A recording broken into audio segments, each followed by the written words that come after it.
La parole c'est à vous. La parole c'est à vous parce que je pense que c'est le moment pour le retour des séances. Le retour des séances de ce matin. Donc la parole c'est à vous. Sur l'ensemble, enfin, sur l'ambiance du groupe, le cours donné.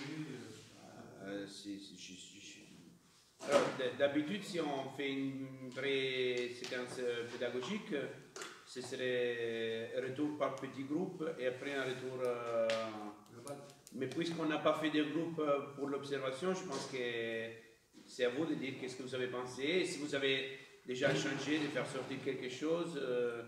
Et moi, je pense retour des séances, surtout de la séance avec les enfants, mais s'il y a d'autres questions, pourquoi pas. Hein?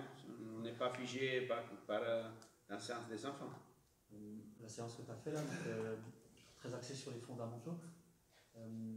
Imaginons sur un groupe qui a 4 séances par semaine, à quelle fréquence toi tu travaillerais comme ça sur les aspects pédagogiques et sur les fondamentaux? Toujours, autant qu'il le faut, quoi. Ouais. Ce que je veux dire par là, c'est que là ils ont pas beaucoup nagé, donc j'imagine que tu vas pas faire 4 séances comme ça par semaine non plus. Combien ils ont nagé? Peut-être 1000 mètres. Combien? Peut-être 1000 mètres. Je sais pas, je n'ai pas compté. C'est pas ce qui compte. Mais il doit. Je sais, il doit acquérir. Non, mais alors, j'ai refait l'exemple que j'ai déjà fait vendredi soir au bord du bassin. Si je dois faire 5 fois le tour de la table, j'ai un caillou dans la chaussure, tu me laisses faire ça? Mon problème, c'est d'éliminer les cailloux et après, on va s'entraîner. Donc, jusqu'au moment où le nageur n'a pas été construit, moi, je suis dans la construction du nageur. Très bien. Compris.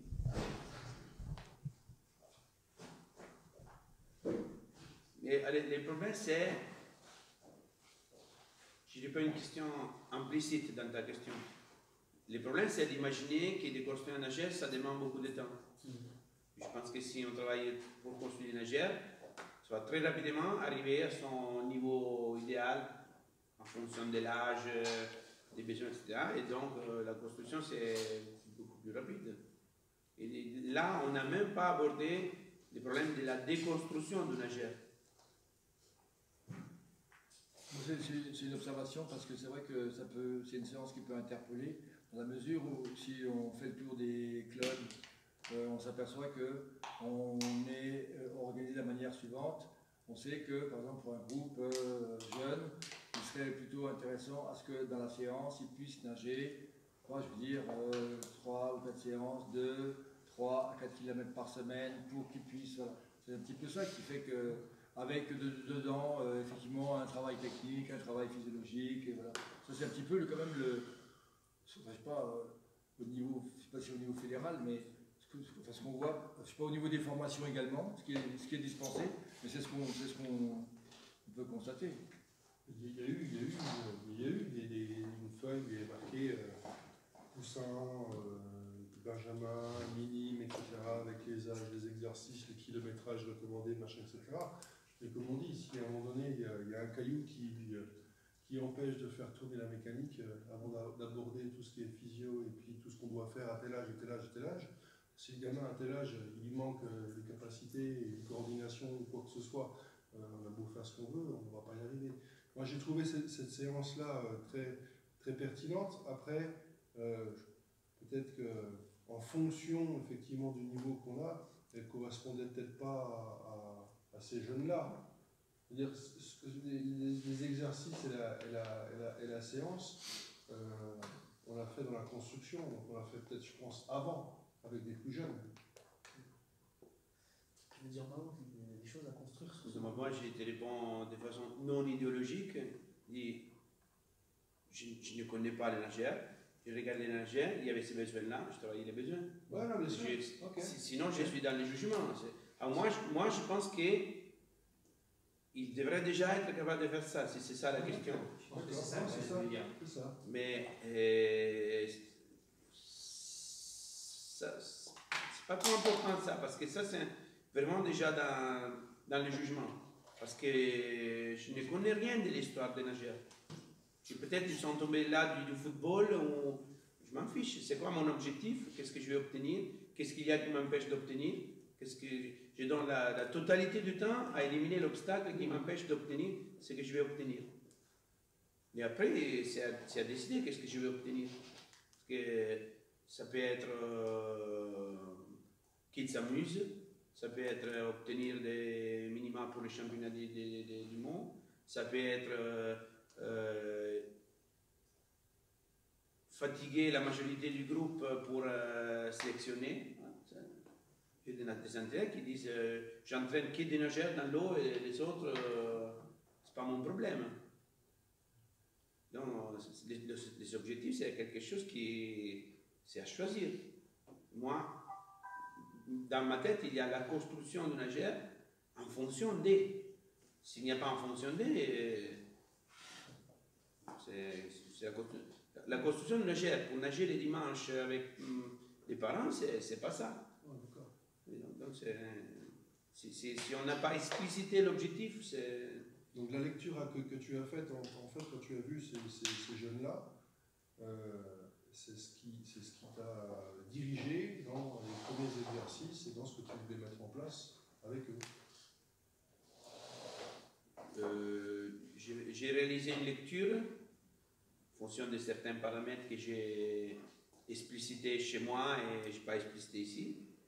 Et à partir de cette lecture, j'ai imaginé un objectif possible pour la journée.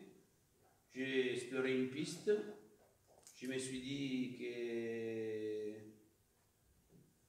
le temps nécessaire pour arriver jusqu'au bout sur cette piste, c'était trop long parce qu'il y avait un travail de déstructuration à faire. Et donc je me suis dit, j'explore une autre piste. Est-ce que tu peux reprendre le cheminement de ce que tu as mis en œuvre? Je voudrais donner la parole aux autres avant d'expliciter parce que sinon c'est un apporterique. Après, je vais expliciter si vous voulez. Qu'est-ce que tu voulais réussir? Non, mais je voudrais écouter les retours avant de répondre. J'avais une question, on avait parlé avec Antoine tout à l'heure. C'est au niveau de la respiration. Que je me trompe. Sur les poumons pleins, poumons pleins, ça, du coup, avec une meilleure flottaison, on peut jouer avec la vis. Poumons vides, si j'ai bien entendu, parce qu'on en a parlé. Quand tu as les poumons vides, tu as une meilleure prise d'appui. Est-ce que c'est faux, c'est vrai? Je ne sais pas si j'ai bien entendu. Est-ce que j'ai dit ça? Justement, non, mais tu peux préciser la question parce que je n'arrive pas à me situer. Dans quelle situation et en relation à quoi? En fait, dans le cas où j'en parlais avec Antoine, c'est lors qu'on nage en crawl, tout reste froid. Quand on a les poumons pleins, du coup, pour moi, on met la flottaison, ok, ça aide sur la flottaison, l'alignement, la vis. Poumons vides, est-ce qu'on a une meilleure sensation de concentration plus dans l'eau, une meilleure sensation de prise d'appui et tirer? Mais ma question qui était derrière, c'était quand est-ce qu'une place la respiration,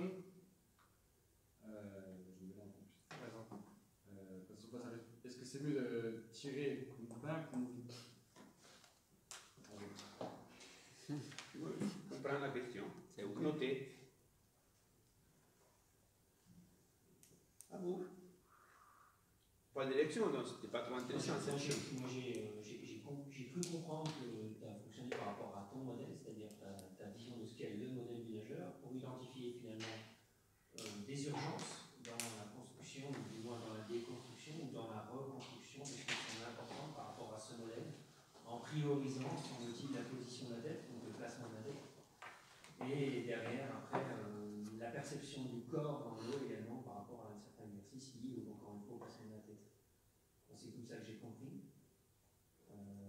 Beaucoup d'échanges avec les enfants, beaucoup de questionnements avec les enfants.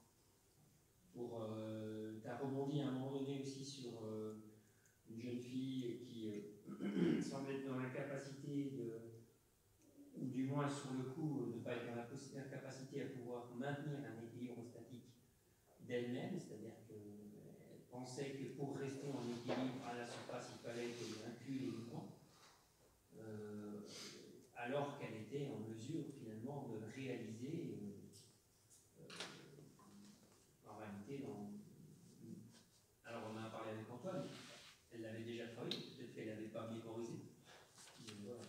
Intégré. intégré. Un travail, Il est toujours pareil à la répétition, parce que c'est répété derrière.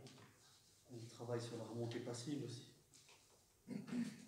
Moi, ça me renvoie quand même. Moi, je rejoins aussi Brian sur le fait que, pour moi, effectivement, j'estime que c'est quelque chose qui aurait dû être acquis depuis longtemps. Donc, alors là, c'est mon côté plus entraîneur du tout, donc là, franchement, j'ai plus la réponse. Hein. Je me pose la question de savoir quelles sont les incidences à court terme, moyen terme, d'une déconstruction d'un nageur de 14 ans. Là, je dois avouer que l'entraînement est trop loin derrière moi pour que je puisse avoir une vraie réponse.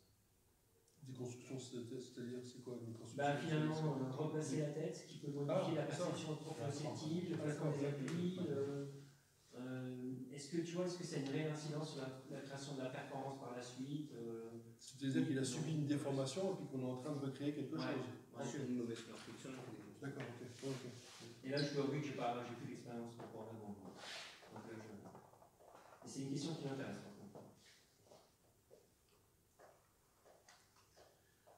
Dans les postures, alors à la fois dans les bouteilles, les équilibres verticaux et puis aussi dans les équilibres horizontaux avec changement d'équilibre par la tête, j'ai pas entendu beaucoup l'intention donnée sur l'indéformabilité, la rigidité, oui c'est ça, le gainage. Alors est-ce que c'était parce que c'était pas premier dans l'esprit? Est-ce que parce qu'il n'y avait pas besoin? Ou est-ce que parce que ça allait être obtenu sans le demander? Notamment sur les équilibres, là, ça aurait peut-être été plus simple d'obtenir des changements d'équilibre s'ils avaient été davantage. Je ne sais pas.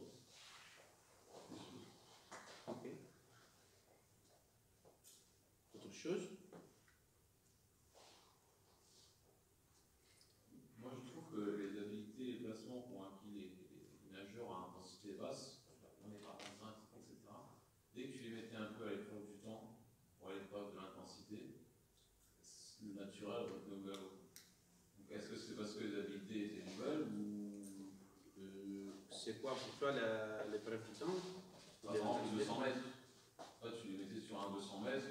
200 mètres, c'est ni du temps ni de l'intensité. C'est de la distance. Ouais, mais dans la répétition, c'est ce que je veux dire, les têtes se relevaient un petit peu, les reprises de nage, tu disais, on passe 2 coups de bras avant de respirer, ça respirait au premier coup de bras.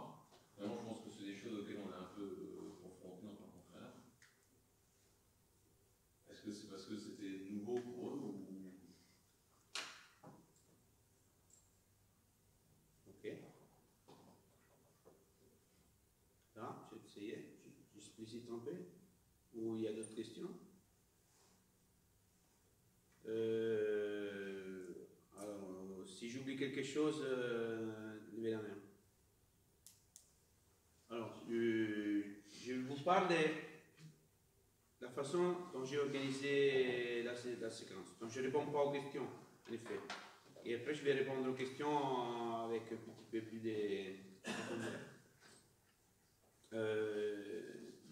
Si vous avez dans la tête ou si vous avez noté la structure de ce matin, au départ c'était plutôt 5 minutes pour bouger un peu, donc je n'ai pas donné trop de consignes. Cette histoire où je vous arrête quand vous nagez bien, c'est plutôt libérer le nageur. Je n'ai pas envie de vous dire quelque chose, montrez-moi. Au lieu de dire montrez-moi, j'ai libéré, je me suis caché quelque part. Et je n'ai pas voulu donner une distance ou une durée parce que je ne voulais pas que dans la tête nageur, c'est un descent, c'est un crawl ou c'est une autre chose. Donc, c'est-à-dire aller chercher quelque part quelque chose d'automatique. En moins de consignes possibles, pour moi, ils sont capables de sortir de l'automatique. Quelques mots pour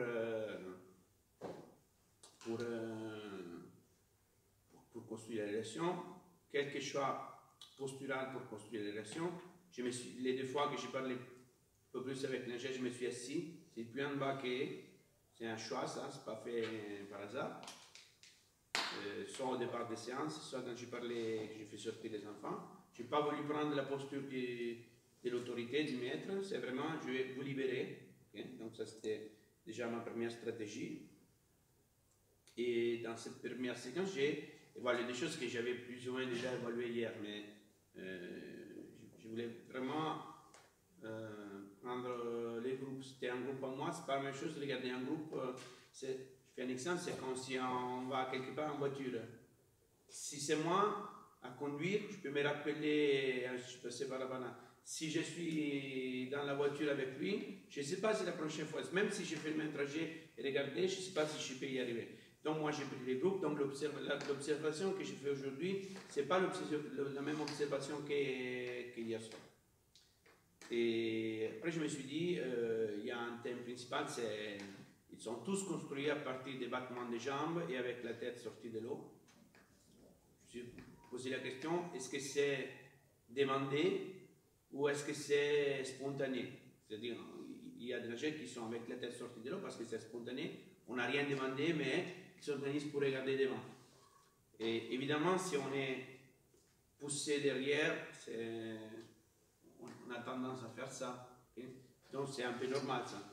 Ou si c'était demandé, c'est-à-dire avec quelqu'un qui a dit vous nagez avec la tête comme ça, vous regardez devant, ou vous regardez la ligne. Ça c'est ce qui s'est passé dans ma tête. J'ai demandé, parce que comme je vous ai dit ce matin, la première chose, je demande pour voir si c'est obtenu avec une tâche, c'est gagné. Est-ce que vous êtes capable de cacher le bonnet sous l'eau? Oui, non. C'était pas comme ça, c'est pas possible. Donc je me suis dit, il y a un obstacle, quelque chose qui empêche. C'est peut-être l'information où se trouve la tête. Donc on a fait sortir les enfants, on a un peu questionné pour voir si c'était une idée possible, une hypothèse, si c'était possible. On a donné l'information, ce n'est pas peut-être la bonne information parce que... non, moi c'était la bonne information, mais si on la regarde du point de vue, est-ce que c'est le bon positionnement de la tête pour nager? C'était pas ça que je voulais voir. Je voulais donner l'information, qu'est-ce que je peux faire pour être sûr que la tête soit sous l'eau. Donc j'ai donné l'information de la tension ici. Si je sens cette tension, donc c'est une information sensorielle, parce que j'ai donné l'information à travers les sens, donc s'aligner, tirer avec la tête. Sensitivo-sensorielle parce que c'est en liaison avec la tension interne, donc c'est la proprioception. Ok? Donc c'est ça que je voulais faire. Donc donner un moyen pour savoir si la tête s'était émergée ou non. J'ai donné une distance, je me suis aperçu que ce n'était pas assez, ce n'était pas suffisant. Donc c'est-à-dire que cette structure de nage, c'est trop consolidé pour la travailler avec une seule séance. Donc je me dis, est-ce que je me mets là à déconstruire ça et je consacre la totalité de la séquence à déconstruire ça, ou est-ce que je peux aborder un autre thème différent qui peut-être va m'aider pour déconstruire ça après? Je me dis, alors, je prends cette hypothèse-là, donc je reste sur le projectile. Quand est-ce qu'ils ne sont pas obligés d'avoir la tête sortie de l'eau? C'est dans la glisse. Mais je ne peux pas revenir trop à la glisse parce que ce n'est pas des enfants d'école de natation, on est quand même avec des nageurs. Donc je me dis, la glisse en fonction de quoi? Pour les motiver aussi. Hein? Donc la glisse c'est en fonction de sortir loin et de construire les départs ou les virages. Et donc j'ai éliminé toutes les parties qui nous obligent à sortir la tête. Dans la respiration, dans la reprise des nages et tout ça. Okay? J'ai demandé quelques essais et je me suis aperçu qu'il y avait quelque part des difficultés à remonter en surface. Soit il était organisé pour remonter avec la tête, soit il était organisé qu'il restait un peu immergé et il n'était pas capable de sortir les talons. Alors, hypothèse, est-ce qu'il y a un problème de corps flottant? S'il ne flotte pas, il ne peut pas rester en surface et glisser. Donc, je suis parti au milieu du bassin pour vérifier les corps flottants. Une tâche d'évaluation, non, bouteille. Je demandais la bouteille pour voir. Alors là, peut-être j'ai demandé une bouteille, c'est un exercice. C'était comme ça, vous faites comme moi, okay? Vous faites comme lui, ou comme la tâche, pour voir s'il y avait des réactions. Je me suis aperçu que la majorité était capable de rester en surface sans trop bouger, donc satisfaisant, plus ou moins, sauf la petite fille là, Hélène. Là, j'ai fait un choix. Je me suis dit, j'estime qu'elle est assez proche de la réussite. Je vais sacrifier un peu les autres, je sais pas, une séquence de 5 minutes peut-être, pas plus. Je me concentre sur elle pour la mettre au niveau des autres. Parce que sinon j'avais sorti la fille de l'activité. Parce que ça ne peut pas remonter. Donc là, oui, je n'ai pas trop regardé les autres, j'ai donné des tâches, mais c'était elle. Je dis, c'est quoi son problème? Est-ce que tu es capable de toucher les fonds? Oui. Pas de soucis. Pas de réaction du type émotionnel. C'était pas une paire. C'était vraiment une possibilité, un obstacle. Je dirais en formation. C'était pas un obstacle d'émotion. Et il y avait quelque chose qui manquait. Je me suis dit, elle n'est pas capable de prendre la CDR. Donc, ça fait du bien à elle, mais au reste du groupe aussi. Donc, une petite activité qu'on peut faire à l'école de natation pour être capable de prendre beaucoup plus d'air. Pour prendre plus d'air, il faut se vider. Donc, les trous, ok. Là, je me suis dit, je profite pour dynamiser et je réveille un peu aussi les maîtres nageurs là au bord du bassin. On fait la compétition, peu importe. Les problèmes, c'était souffler fort pour se remplir. Ok. Elle a réussi, oui, on va investir ça sur la réussite. Elle a réussi, critère de réussite suffisant, c'est-à-dire qu'elle était capable plus ou moins de rester sans bouger. J'ai guidé un peu, essaye de ne pas bouger, de ne pas sauter avant de te mettre comme ça, et à un certain moment, elle a réussi. Ok, satisfait. On va réinvestir ça, parce que le problème c'était toujours de construire les projectiles, les remonter en surface, en éliminant la sortie de la tête. Donc je suis revenu au départ. Ok, départ en crawl, glisser. Problème, ils sont organisés par les regards. Ça c'est mon hypothèse. Qu'est-ce qu'on fait? On se met sur les dos, on va éliminer les regards. Ok? On a fait la même chose sur le dos. Je dis les flottants c'est bien acquis. Les projectiles c'est pas mal. Je n'ai pas trop travaillé, je réponds à ça. Je n'ai pas trop travaillé les projectiles parce que je pense que c'est il s'agit des nageurs qui sont à cause d'une certaine quantité d'activité et je pense à cause du travail sec sont assez projectiles. Je dirais qu'il s'agit d'un groupe de nageurs qui ira trouver des difficultés parce qu'ils ne seront pas assez souples au moment où il y aura besoin d'être souple. Je suis passé par là moi aussi. J'avais des flèches, des projectiles, des super nageurs, mais à un certain moment il était coincé parce qu'il faut faire grandir en même temps. J'ai un mot, je ne sais pas si en français ça fonctionne comme en italien, et il ne faut pas être tendu, il faut être détendu. Dans le mot détendu, il y a tendu mais aussi relâché. Donc le nageur doit être détendu. Okay? Relâché, placé. Donc, alors c'est pas tension, parce que si je suis tonique mais je suis tendu, je suis immobilisé. Si je suis détendu, je flotte, je suis projectile, mais avec toute la possibilité de changer ma forme. C'est pas du tout la même chose. Et donc, pour moi, ces nageurs-là sont assez projectiles. Ils ne sont pas projectiles du point de vue de l'organisation posturale, mais ils sont projectiles du point de vue de la tonicité. Donc, pas besoin de travailler, sauf pour quelques cas exceptionnels, mais c'est pas grave, les projectiles. Alors, à certains moments, je suis passé à travailler sur les dos pour obtenir qu'ils ne soient pas organisés par les regards. Pas trop de soucis, ils sont très rapidement organisés pour s'enfoncer, pour plonger, pour réorganiser, et très bon coupé, je pense. Alors, donc, au départ, c'est sortir sur le dos et remonter en surface. Dans ma tête, l'objectif, c'est réorganiser la posture du nageur à partir de la posture et non de l'action. C'est-à-dire, pour moi, un bon nageur, il n'utilise pas presque rien de sa force pour se bien placer, mais il utilise le maximum de sa force pour le déplacement. Donc, si déjà au départ dans la construction, il doit utiliser des mouvements pour se replacer, il n'est pas au maximum de son potentiel énergétique.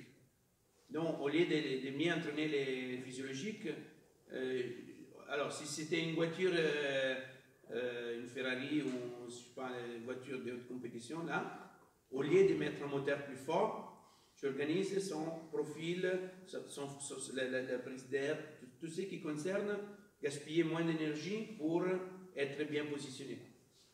Et après, le moteur, on va voir si on a besoin d'un moteur plus fort ou non. Ça, c'est à décider. Parce qu'un moteur plus fort consomme beaucoup plus d'énergie. Et nous, on n'est pas des réservoirs d'énergie limités. Okay? Donc, si je travaille beaucoup pour agrandir les moteurs, peut-être c'est au détriment de la capacité des réservoirs d'énergie, qui n'est pas simplement énergie bouffée, mais c'est oxygène. C'est une énergie qui concerne la respiration. Donc, il faut faire attention à agrandir les moteurs à travers l'entraînement. Hein. Alors, donc, mon problème, c'était de reconstruire la posture du nageur, faire remonter l'énergie en surface. Certainement, je me suis dit, il est en surface, c'est satisfaisant. Je suis assez satisfait, c'est pas parfait, mais critère suffisant de réussite. Je suis assez satisfait. Donc, qu'est-ce que je fais? Je ne peux pas commencer à nager sur le dos si je vais construire les crawls. Si c'était en descendant, pas de souci. Mais si je vais nager sur les crawls, mon problème, c'est de tourner. Et je dois être capable de tourner avec une solution posturale. Donc, je suis revenu à la bouteille. Pourquoi je fais la bouteille pour tourner? Parce que c'est plus difficile.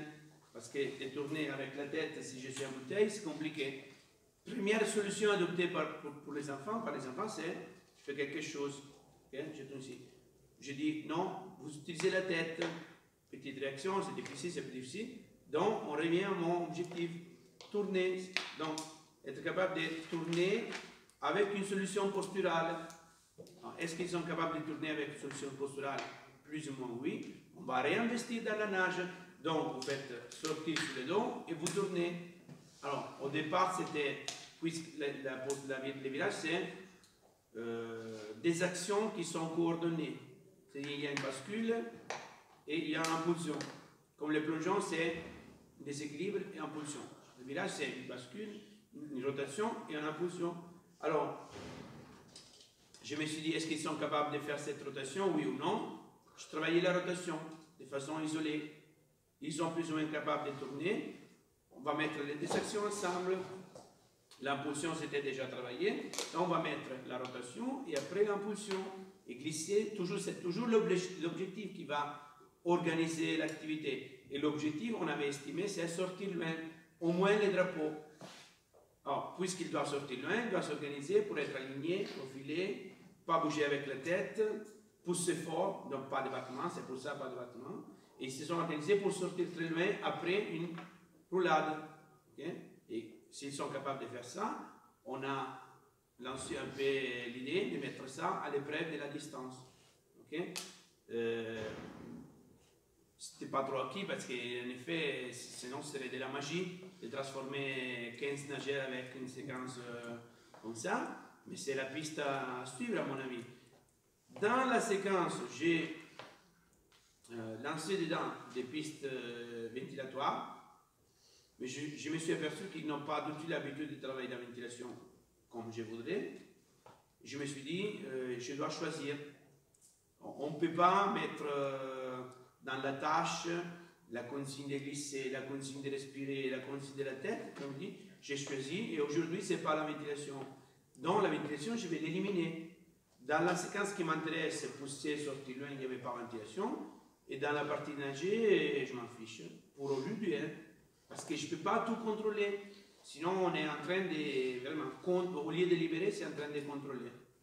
Donc, il y a un espace de liberté, et il y a un espace d'attention. L'espace d'attention, c'était tourner, sortir loin.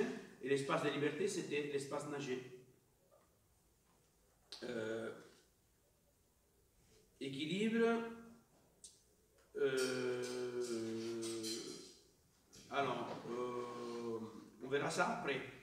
Je montre quelque chose, mais alors, de ce point de vue-là, je pense qu'ils sont pas mal construits.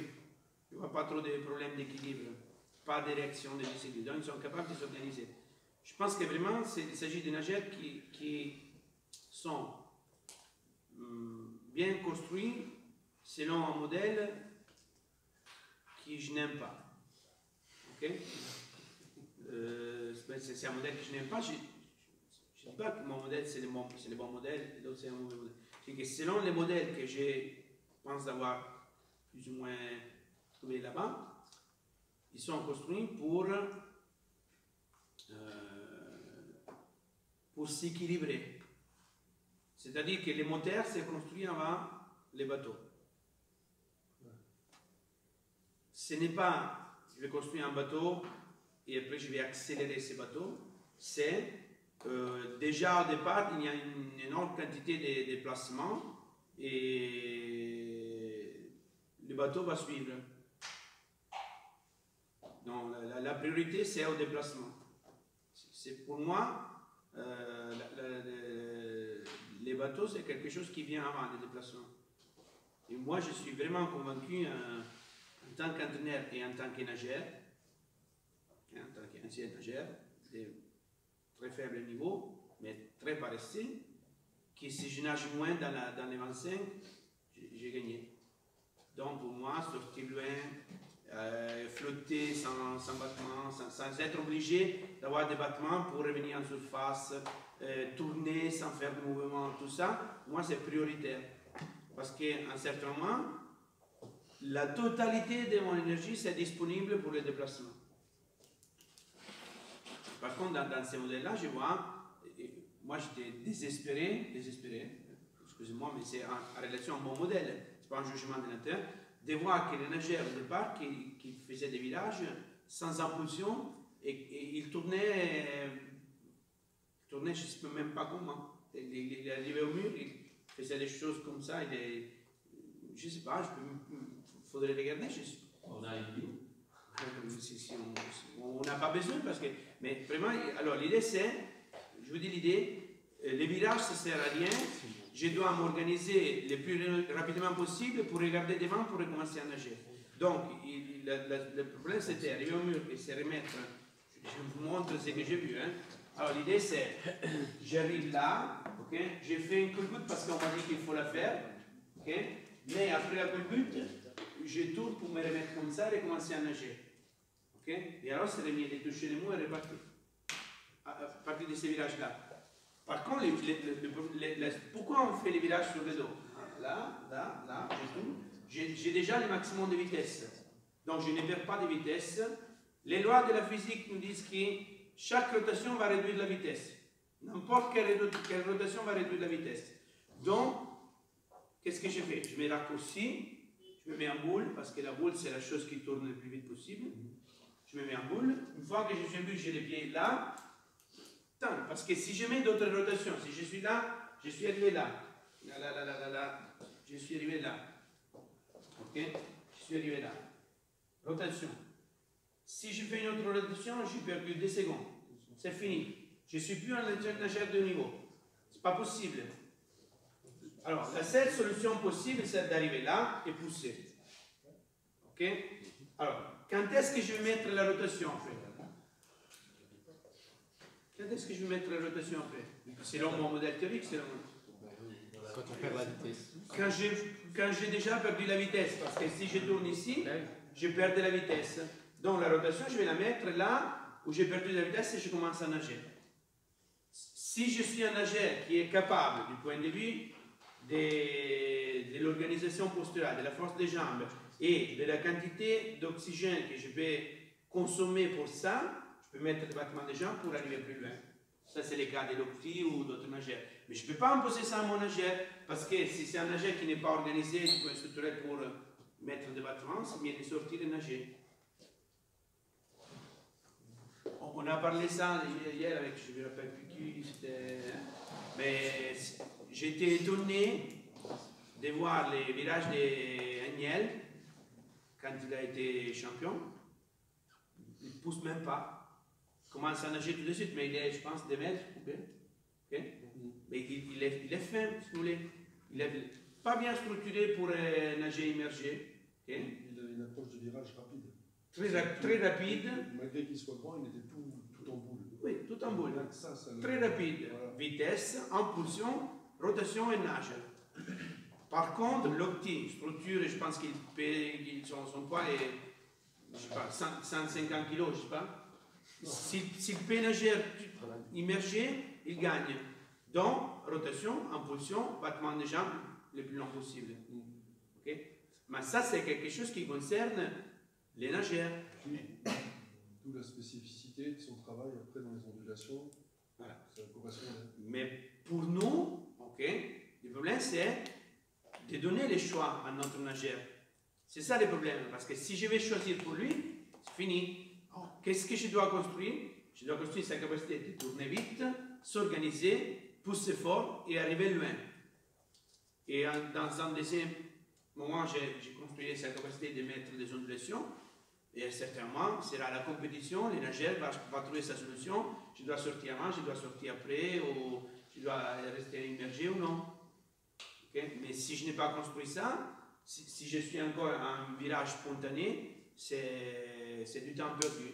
C'est ça que j'avais vu. Donc ça m'avait tellement frappé que je me suis dit, je vais construire les projectiles, les bateaux à travers ça parce que c'est un problème majeur de ces nageurs.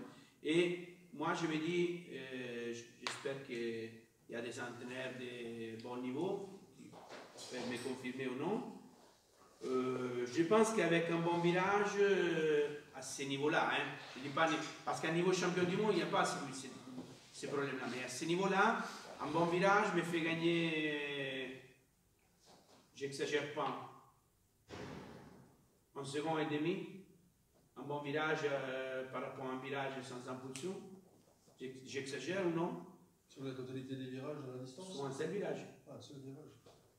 Donc je pense que sur un descente, ça donne...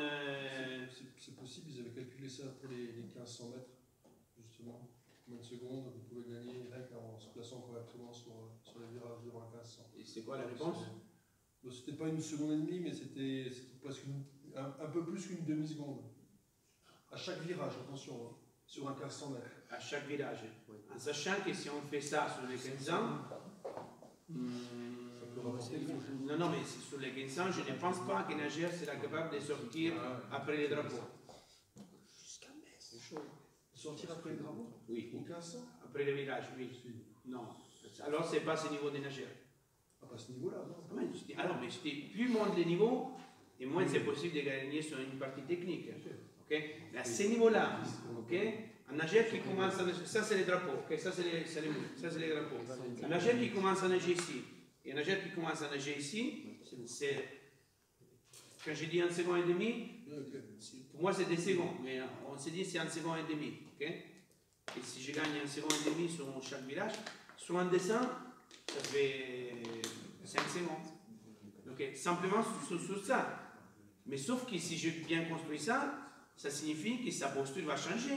Ça veut dire qu'il sera plus aligné et il va gaspiller moins d'énergie. Donc ça ne signifie pas 5 secondes, ça signifie 10 secondes. Et si en travaillant ça, je peux gagner 6 secondes sur... Je vous pose la question à vous. Hein. Qui accepterait de gagner 10 secondes sur 3 mois de travail avec tous les nageurs? Ben non, alors pas besoin de travailler les physiologiques. En sachant que, je ne vais pas insister sur ça, mais j'ai eu des feedbacks là, hein, ok?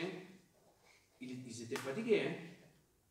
Il y en avait 2 ou 3 qui étaient fatigués. Donc, ça me pose problème. Est-ce qu'ils étaient fatigués parce que c'était trop de kilomètres? Est-ce qu'ils étaient fatigués parce que c'était fatigant du point de vue psychologique? Est-ce qu'ils étaient fatigués parce qu'on a demandé 1h30 de 15 mètres d'apnée? Donc, si on se dit qu'on n'a pas fait de travail physiologique, on n'a pas organisé l'activité à partir d'un travail physiologique. Et si je fais une séquence sur le départ, pour construire le projectile, j'ai fait des plongeons, et je fais sortir un enfant sur 1h30 40 fois de l'eau à partir du bord, c'est presque une séance à sec. Hein. Donc il faut faire attention à se dire que si on travaille comme ça, il n'y a pas un travail physiologique. Il y a un travail physiologique qui n'est pas l'organisateur de la séance. Alors, respiration. Respiration.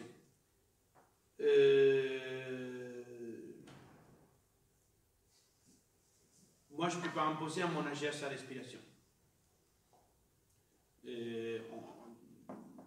Moi, je pense que tu m'as dit quand tu s'est mis de prendre appui avec les poumons bien vide. Je dirais qu'il y a des analyses de haut niveau qui vont te dire ça. Mais je pense que si tu veux construire ton AG à partir de ça, fini. Bon, tu es mort, déjà mort. Je pense que, mais on avait déjà dit ce matin,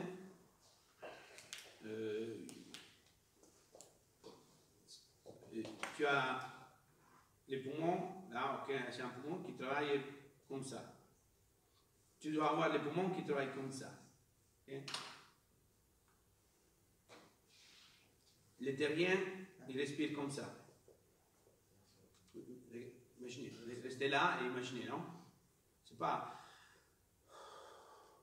Vous travaillez comme ça.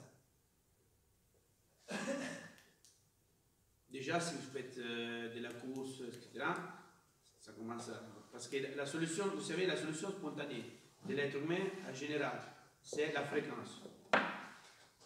Okay?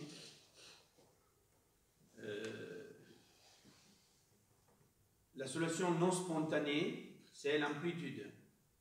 Donc, si je suis capable de faire ça,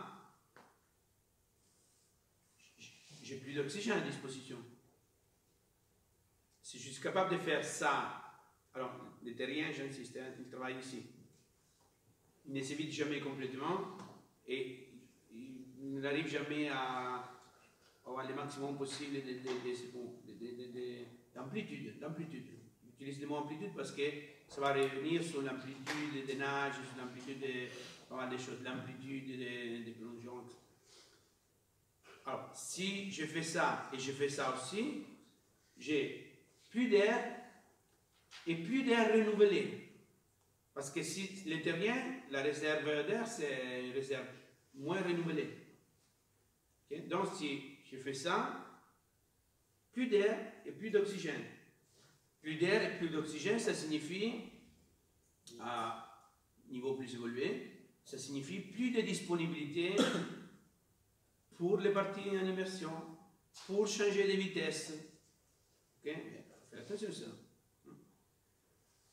Alors, donc, qu'est-ce que je dois faire? Au départ, je dois construire cette amplitude. Déjà avec les enfants, on a fait la compétition de trous, c'est pour faire fonctionner les poumons. Dans les stratégies d'immersion prolongée chez l'enfant, ce qui va se passer, c'est l'augmentation de l'amplitude, mais c'est aussi le fait que ça va s'arrêter là pendant un certain temps. C'est ça qu'il n'a déjà pas l'habitude de faire. C'est oui. Ce temps qu'on a pris, qui est tout nouveau pour lui, parce que les seuls moments où il est planté, c'est quand il mange et quand il boit. Hein. Avant, il ne savait même pas ce que c'était la avec une transition. C'est-à-dire d'un seul coup, il a eu toujours l'habitude de faire ça. Il n'est jamais arrêté. Il s'arrête là et maintenant, en plus, tu vas demander un effort physique. Ce qui est quand même assez propre à la natation. Hein. Donc c'est bien ou mal, c'est mal ça? Hein? C'est bien ou c'est mal ça? C'est bien. Voilà, c'est ça, je suis d'accord. Donc ça, c'est à construire. On ne peut pas le négliger. Alors donc, il y a une temps d'immersion. Mais alors, le problème, c'est que dans la boîte à outils du maître nageur, il faut être capable de faire ça à plusieurs niveaux. Parce qu'avec ces enfants-là, je fais les bouteilles, rester là et vous tournez, sans rien faire, vous ne pouvez pas souffler parce que sinon ils s'enfonçaient. Il y a sortir loin, il doit augmenter la capacité, sauf que s'il n'avait pas l'information pour se remplir, la bataille du trou, là, c'est une formation pour se vider et se remplir. Et après, si je dois sortir loin, alors, sur le ventre, c'est plus facile à garder l'apnée. Sur le dos, il y a des problèmes de se vider parce qu'il y a l'eau dans le nez, mais ce n'était pas vraiment mon souci aujourd'hui, ok? Mais il faut savoir que je dois construire cette capacité. Une fois que j'ai construit cette capacité de se remplir, je lui donné la disponibilité d'un important volume d'oxygène, d'air, pas d'oxygène, d'air et après d'oxygène. Mon problème, c'est de lui donner la capacité de choisir en quel moment et comment se vider. C'est des fonctions. Alors, il doit être capable de se vider rapidement, il doit être capable de se vider lentement, il doit être capable de se vider sur une longue distance, sur une distance réduite, parce qu'il y aura pour l'instant, il s'organise pour respirer. Quand est-ce qu'il va respirer? Quand il a besoin. Mais à un certain moment, j'aurai besoin, pour le haut niveau, qu'il s'organise pour aller vite, pas pour respirer. Donc il ne peut pas se dire maintenant je vais ralentir parce qu'il y a des nageurs qui sont en village et qui respirent comme ça. Pas possible, je n'ai jamais vu à haut niveau ça. Okay? Alors, qu'est-ce que je fais? Je lui donne toutes les solutions ventilatoires. Un long travail qui est expirer par le nez, par la bouche, par la gorge, expirer sur 5 coups de bras, 15 coups de bras, apnée, plus expiration, etc. Tout ce que vous voulez. Très importante quantité de travail d'expiration.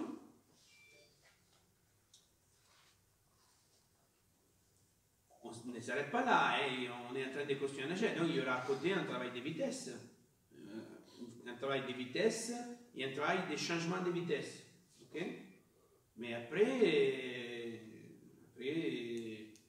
quand on fait des compétitions, ce n'est pas compétition régionale, locale, c'est peut-être compétition, confrontation aux autres, je sais pas, des relais en club, si vous voulez.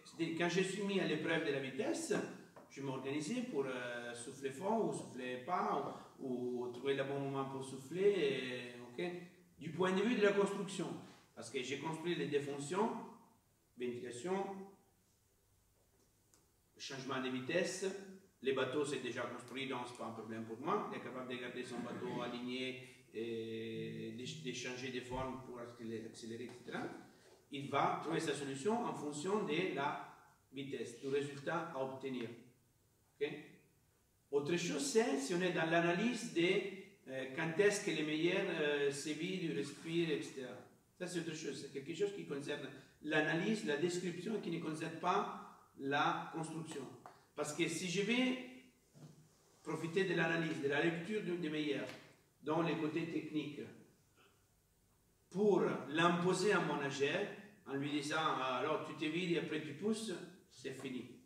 C'est comme si tu marches ou tu joues au volant, au football et tu dis alors quand je tire, je dois arrêter de respirer. C'est pas possible ça. C'est ton cervelet qui fait ça. C'est pas. Je dirais oui et non.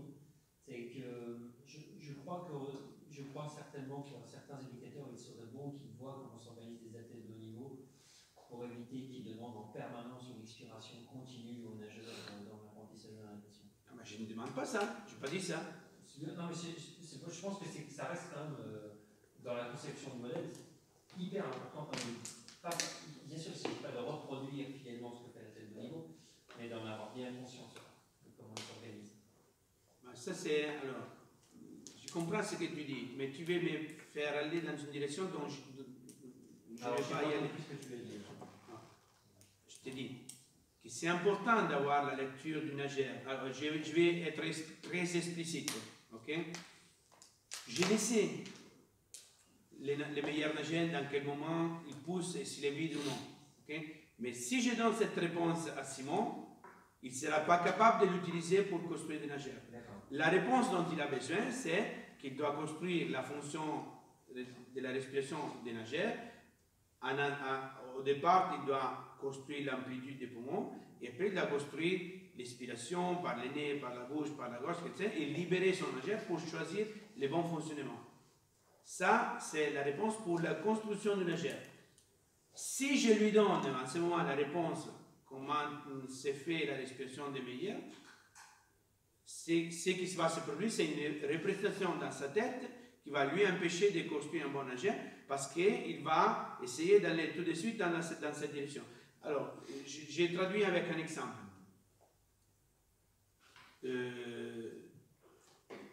Je sais que Fels nage les papes, il commence à nager ici. Okay? Je ne devrais pas le dire, mais je pense qu'il le sait déjà. Tu sais. Oui, mais je ne focalise pas là-dessus. Oui, mais tu sais qu'il commence à nager ici. Okay? Tout le monde sait qu'il commence à nager ici. Mais si j'utilise cette information-là pour enseigner à mes nageurs à commencer à nager ici, je les ai tués. Parce qu'ils commencent à nager ici parce qu'il y a une raison qui est inscrite dans les modèles théoriques de fonctionnement, qui fait que mon nageur devrait commencer à nager ici. Mais si je ne sais pas pourquoi, je préfère pas donner la réponse. Okay? Alors, je dis, alors, mais en fait, déjà, je te dis que les nageurs poussent avec l'air dans les poumons. Mais qu'est-ce que tu fais de cette information, je te dis? Non, mais bon, enfin, Non, mais ou... c'est pas un jugement, c'est pas un jugement, mais je te dis, qu'est-ce que tu peux faire de cette information? Des saumons qui poussent avec l'air dans les poumons. Ça, je vais tenter quand même de le faire. Je vais tenter de le faire quand même. C'est ça que je te dis. Alors, si tu vas tenter de le faire, tu as empêché à ton nageur de se construire. De le voir. Voilà. Mais après, je n'ai pas dit que je ne ferai pas le travail. Alors, moi, je pense que c'est très important pour vous de savoir que vous êtes dans la construction de quelque chose. Vous n'êtes pas dans la description de quelque chose. L'analyse, c'est quelque chose qui vous sert pour construire l'analyse, comment c'est fait chez Meyer, vous sert pour construire les parcours didactiques.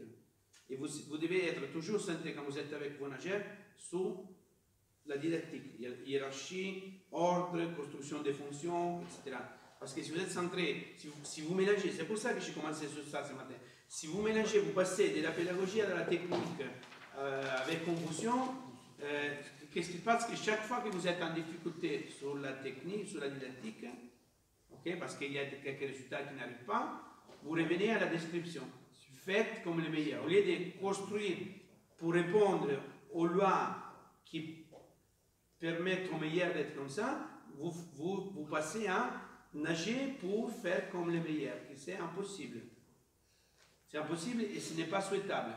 Parce que si je nage comme les meilleurs, je ne serai jamais meilleur que les meilleurs. Donc moi je suis ambitieux, donc je dis nager différemment pour être plus fort que les meilleurs. Je ne vais pas te battre en faisant ton jet. Je vais te battre parce que je fais quelque chose que tu ne connais pas. Et c'est toujours comme ça. C'est toujours comme ça qu'il y a eu de nouveaux records. Hein. Les Hongrois, ils ont inventé une nouvelle façon de nager la brasse. Et après, il y a eu les Australiens qui ont trouvé une nouvelle façon. Et après, il y a eu les Américains qui sont revenus avec Rebecca Soni à nager avec une autre façon de nager. Si tu veux, il y a toujours une génération qui plus ou moins nage avec les mêmes fonctionnements. Et là, c'est une bataille, je m'entraîne 2 heures plus, je fais plus d'efforts, etc. Et après, il y a quelqu'un qui arrive, qui nage complètement de façon différente, qui va dépasser des 10 secondes. Ce n'est pas parce qu'il a nagé plus ou il est plus fort, c'est parce qu'il a changé les paradigmes. Alors, si vous êtes ambitieux, changez les paradigmes. Permettez à vos nageurs de nager différemment. Moi, je me dis ça. C'est pas, je ne suis pas dans des discours de motivation. Hein. Moi, je me dis, chez moi, je suis dans un petit bassin. Les meilleurs, d'habitude, ils vont nager ailleurs parce qu'il y a des clubs plus importants. Cylindro, donc, qu'est-ce que je peux faire pour gagner? Je dois nager différemment. Par exemple, dans ma région, il y avait plus... comment vous proposez les virages, je dirais, qui entraîne là, les nageurs de club? Est-ce que tu entraînes là-bas? Est-ce que tu entraînes? Oui. Comment tu proposes les virages sur les dessins 4 nages? Tes nageurs. Les virages de tes nageurs. Les virages de nageurs? Dessins 4 nages. Faites comme vous voulez.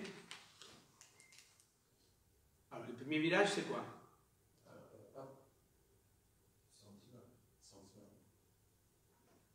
Comment se fait?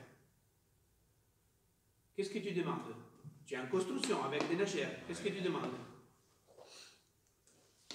Eh bien que le temps entre le moment où il touche le mur et le moment où il pousse avec le pied soit le plus court possible. Il pousse comme une belle. On est sur la référence. C'est quoi? L'alignement. Oui, mais dis-moi. Moi, je suis tombé dans la piscine pour la première fois aujourd'hui. Je dois faire ces villages-là. Ouais.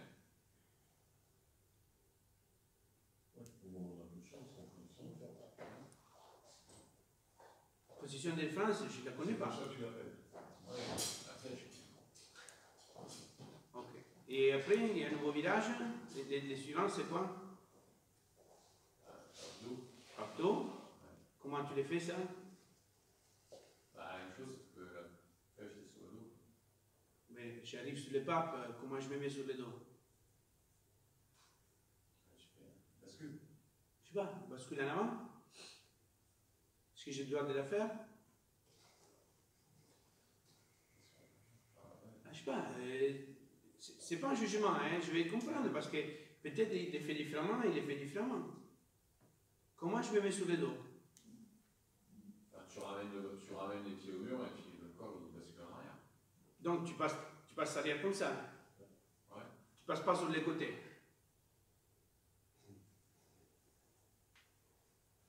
Je sais pas. Non. Tu passes sur les côtés ou derrière? Sur les côtés. Il passe sur les côtés.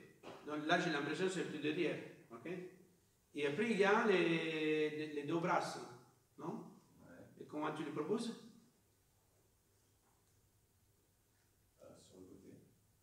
Donc j'arrive sur les dos. Ouais, sur le dos. Ok. Et toi aussi? Non, moi, pour les plus petits, j'apprends la culbute à l'envers. La culbute à l'envers. Hein? Oui, c'est complètement différent. Pour un soft, tu fais la culbute à l'endroit. Et après, il y a les bras scroll. Okay? C'est la première étape, je me trompe peut-être, mais c'est la première étape parce que le nouveau virage qu'on a le droit de faire dos brasse, il est assez encore plus ou moins difficile à mettre en place avec les jeunes. Il est difficile à juger pour les arbitres et les juges des virages. Donc pour l'instant, je fais ça. C'est mon choix. C'est un de mes choix. Alors, moi, quand j'étais dans ma région, tout le monde faisait, certainement tout le monde faisait des virages, parce que les deux virages qui posent problème, c'est surtout les papes d'eau et les deux bras, parce qu'il y a un changement important de direction. Je me dis, tout le monde les fait sur les côtés, moi j'ai fait vers l'arrière, les deux. Donc, culbute arrière et départ derrière. Mais à un certain moment, tout le monde commençait à imiter ça. Je me dis, ok, on arrête, je fais sur les côtés. Parce que je ne peux pas imaginer d'imiter les autres. Je suis gêné par le fait d'imiter les autres. Faire comme les autres. Okay? C'est une piste, mais c'est pour me dire que... Mais pourquoi ça? Parce que le nageur qui va faire différemment des autres, il se sent protagoniste aussi. Et son virage va être meilleur. Il était content d'être le seul qui faisait les culbutes arrière pour faire les virages sur les cadenages. Ils sont fiers. Voilà, et donc ça va donner un meilleur virage. Donc il faut faire attention, il faut toujours choisir. Je vous dis, je n'ai dit jamais imiter, faites comme les autres, parce que faites comme les autres, c'est déjà au départ, c'est mais il est plus fort que moi. Déjà il regarde à côté, ah mais il est plus grand que moi, il est plus fort que moi.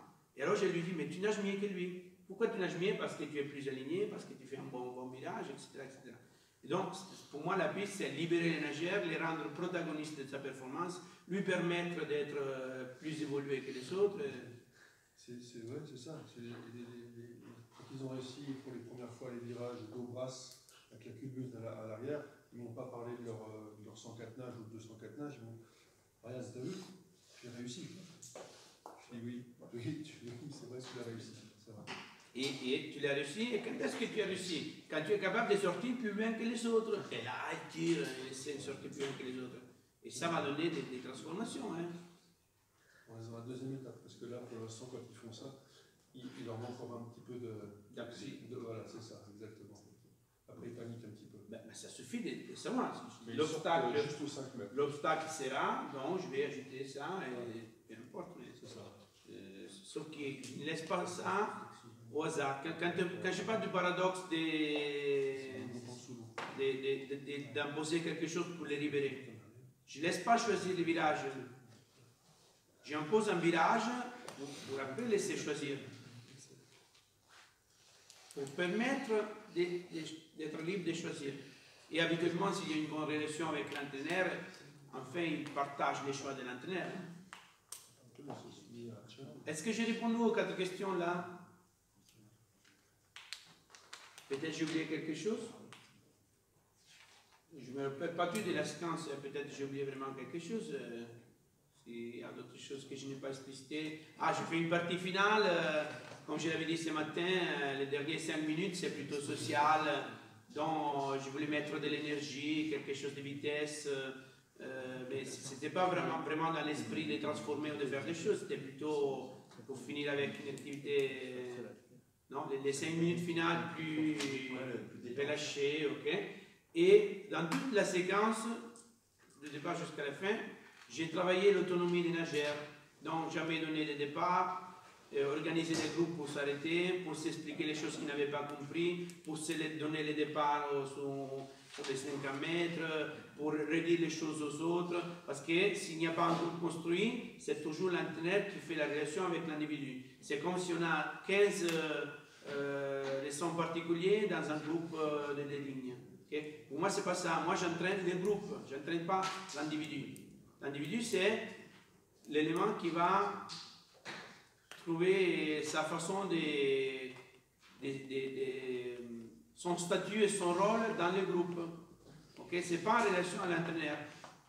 Le problème des individus-entraîneurs, peut-être c'est un problème de très haut niveau, mais je ne sais pas.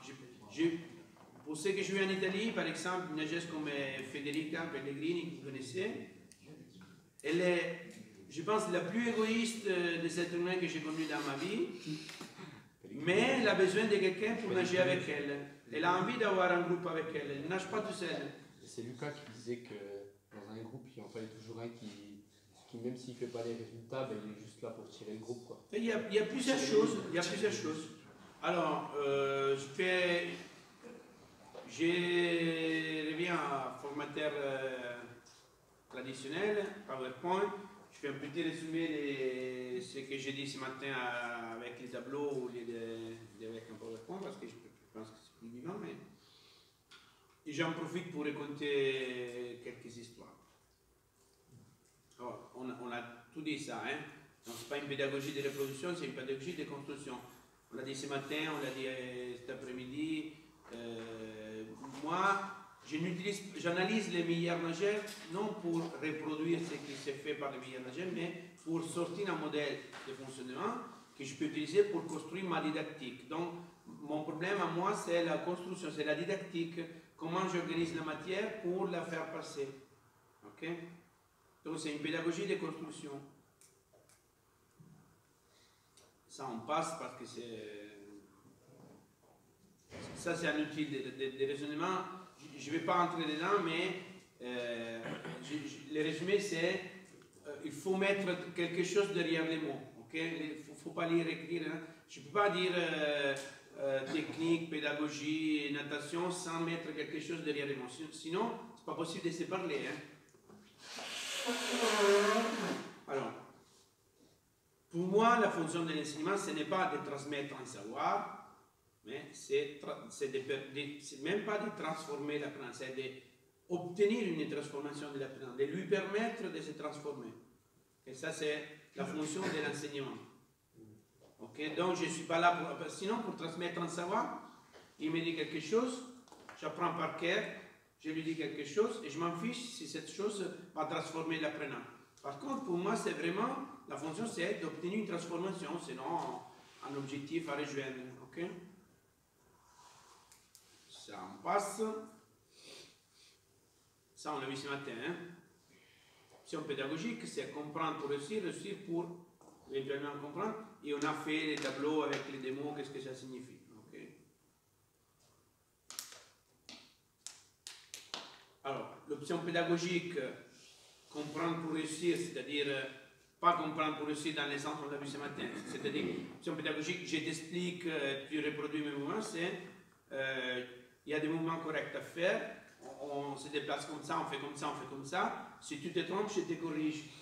Ça, c'est pas le bon fonctionnement parce que je ne dis pas quelqu'un qui ne marche pas bien, qui marche avec un caillou dans les pieds, je ne lui dis pas, mais non, tu dois marcher plus aligné. S'il a un caillou dans les pieds, il ne peut pas le faire. Donc, ce n'est pas de corriger quelqu'un qui ne marche pas bien parce que le mouvement qu'il fait correspond à ses possibilités en ce moment. Ses possibilités des techniques, des informations, etc. Par contre, au contraire, je dois réaliser des actions possibles, la réussite, je dois réussir et je dois profiter de la réussite pour aller au-delà, pour construire autre chose en fonction de... Donc, réaliser quelque chose pour le dépasser. Si je suis capable de plonger, c'est plonger pour entrer plus loin. Si je suis capable de plonger pour aller plus loin, c'est de recommencer à nager sans perdre l'alignement. Si je suis capable de recommencer à nager sans perdre l'alignement, c'est d'aller plus vite. Et c'est toujours aller au-delà, réaliser quelque chose pour aller au-delà. Est-ce que c'est la technique, hein, c'est l'expérience individuelle dépersonnalisée. C'est-à-dire ce qui fait les meilleurs ou les meilleurs, mais la personne s'est éliminée. Ce n'est pas fait comme lui ou fait comme lui, c'est dépersonnalisé. Donc c'est, je tire de l'analyse des meilleurs quelque chose qui peut concerner la totalité. Donc une manière de faire séparée de ses raisons de faire. Okay? C'est-à-dire, il nage comme ça, il nage comme ça, il nage comme ça, il nage comme ça, on va en tirer un modèle. Je ne sais pas pourquoi Phelps nage comme ça ou l'autre nage comme ça. C'est parce qu'il y a une histoire derrière que je ne connais pas peut-être. Okay? Mais je me dis, il y a un modèle. Mais comment, avec plusieurs styles, tu peux tirer un modèle? Alors que le modèle... C'est un travail à faire. Comment tu peux faire? Tu dois essayer d'expliquer à travers la pensée rationnelle qui a des lois, okay, la non-contradiction, la définition, etc. Tu dois expliquer la majorité des situations possibles, sans aucune contradiction. Les modèles qu'on adopte dans la science, c'est les modèles qui expliquent le plus de choses possibles sans contradiction. C'est ça un modèle. Hein? Le modèle, moi je vois plus à partir de la principe d'action, pas rapport à la technique.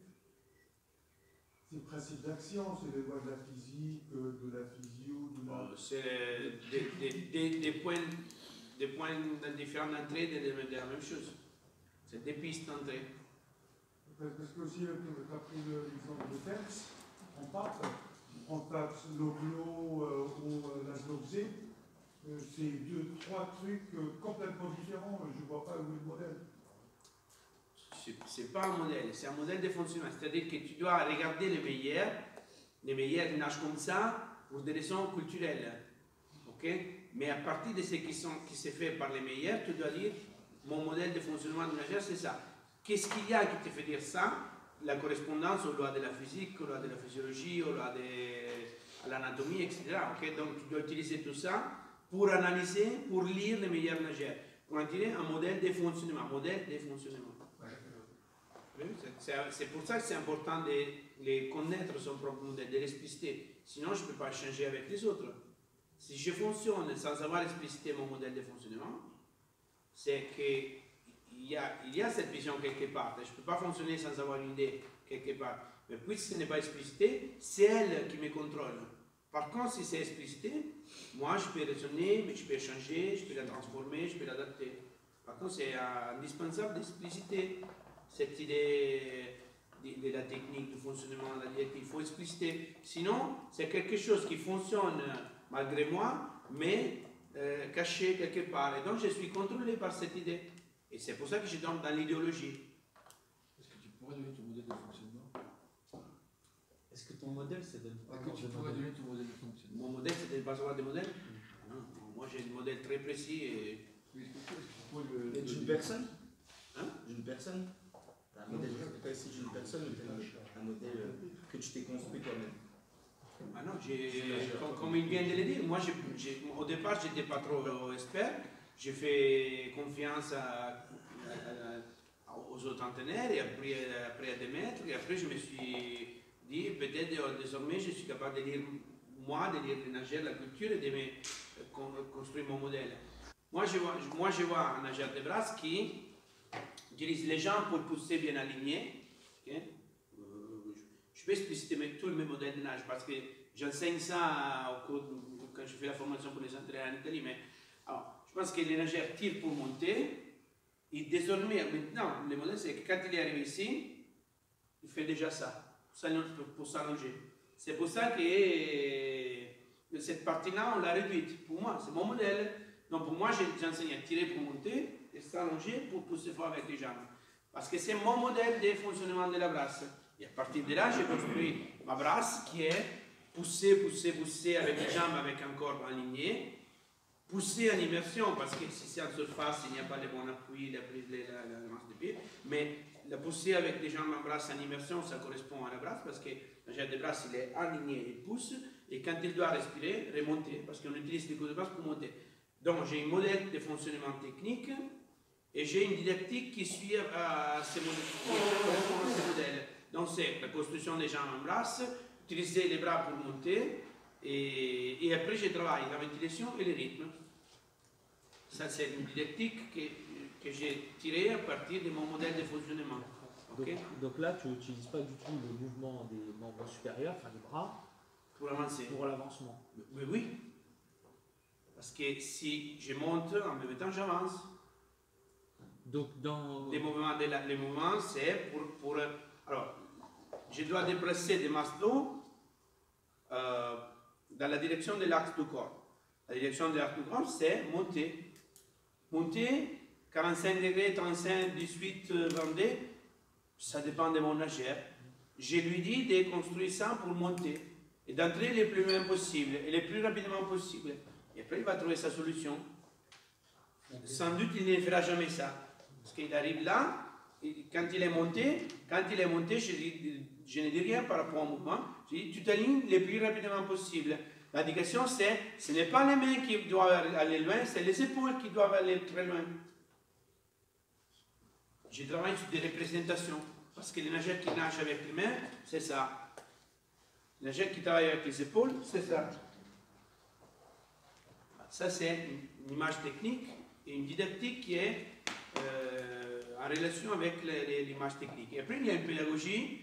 Pédagogie, c'est faire réussir. Donc, battement des jambes. S'il n'y a pas l'information sur les pieds bien positionnés, je les fais sortir, je lui donne l'information. S'il n'arrive pas, et je les mets sur le dos, parce que sur le dos, c'est plus facile de pousser avec les jambes en surface, parce que je ne peux pas faire 50 fois une immersion jambes-bras. Donc, je fais la construction des jambes-bras sur le dos. Et il y a une certaine quantité de choses qui sont en conséquence de la construction de l'idée technique de la brasse. Et l'anecdote, c'est ça. Quand j'ai nagé, pour moi, faire du souple, c'était faire du pape. Hein? Et si on me disait de faire 25 mètres sur le dos, c'était... Non, le dos, on m'a tué. Évidemment, parce que je ne flottais pas bien. Maintenant, je peux vous dire ça. Mais puisque je ne savais pas nager sur le dos, c'est la nage que je connais mieux. Parce que j'ai eu besoin d'analyser, de regarder pourquoi je n'étais pas capable de faire. Par contre, les papes, c'était pour moi faire du souple. J'arrive à l'enseigner, mais pas trop, je dirais. Okay, c'est pas la nage que je préfère.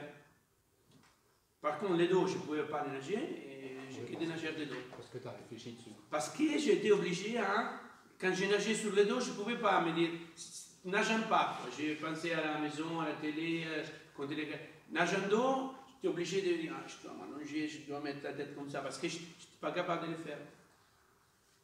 Ça, c'est moi, et ça, c'est une anecdote. C'était pas les cervelets. J'étais avec les cerveaux, mais je n'étais pas capable de nager. Okay? Ce n'était pas parce que je mettais les cerveaux que j'étais capable de nager. Non, mais pour te dire.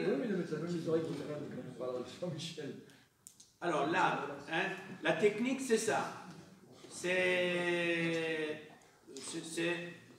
On dépersonnalise, on élimine les nageurs, tous les nageurs, etc. On va en tirer un modèle. La didactique, c'est plus facile ça. Les traitements qu'on fait subir à la matière pour la rendre assimilable. Je ne peux pas tout balancer. Je dois faire des séquences, construire des séquences.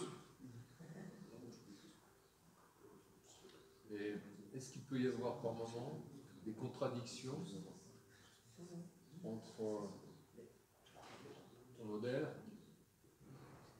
et donc la didactique qui en découle et les intentions que tu vas donner aux nageurs? Explique. Dans ton modèle, par exemple,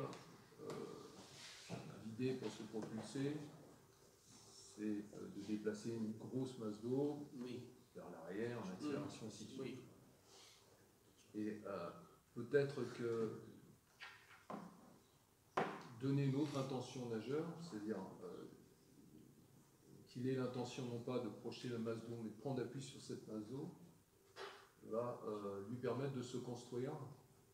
Ça, c'est un problème de langage. Tu dis, si je lui dis une autre chose qui lui permet de réussir. Si c'est un problème de langage, moi je suis intéressé à qu'il soit capable de réussir la chose que je vais voir réussir. Les langages que j'utilise pour le faire réussir, peu importe. Je ne sais pas si j'ai donné la bonne réponse. Donc on peut lui dire de prendre appui sur les masses d'eau. Je peux lui dire ce que je vais. Je peux lui dire, imagine de tirer un boule, je peux lui dire, tu tires une plaquette sur terre. Ça dépend de l'âge qu'il a, ça dépend de ce que tu veux obtenir, ça dépend. Alors, le problème, c'est un problème de langage. C'est un problème de langage. Tu utilises quelque chose pour construire une représentation. Quel type de représentation, quel niveau de correspondance à la réalité il faut avoir le langage et la chose que tu dis et l'élève. Non, parce que par exemple en brasse, tu parles d'action de bras pour monter. Ouais. Si c'est pas solide, c'est difficile de monter. Quoi. Ouais. Qui s'imagine qu'il prend appui sur quelque chose de dur et qu'à partir de ce point solide, il fasse avancer son corps et monter, c'est peut-être une représentation et une intention qui peut l'amener à mieux se... Ça, c'est ton mode de fonctionnement. Okay? Je ne peux pas te dire comment travailler avec quel langage utiliser. Moi, dans ma stratégie, je dis le moins possible, si la chose fonctionne, je ne dis rien. Okay? Parce que chaque fois que je ne perds pas du temps, je gagne. Donc, alors, faites jambe à bras, jambe à bras, jambe à bras. Quand vous avez besoin de respirer, vous utilisez le coup de bras pour monter. C'est fini. Ça, c'est, je peux l'écrire quelque part. C'est ce que j'ai dit pour construire la brasse. Et après, est-ce que tu peux monter plus haut, plus loin? Et s'il lui manque l'information, je lui dis, tu te mets là au bord, comme ça. Ok, tu mets là au bord comme ça, essaye de monter, ok, essaye de trouver la même sensation dans l'eau, je lui donne l'information, je n'explique pas, je ne passe pas par le cerveau pour lui dire des choses, mais ça c'est moi. Est-ce que tu te rappelles Ruffel?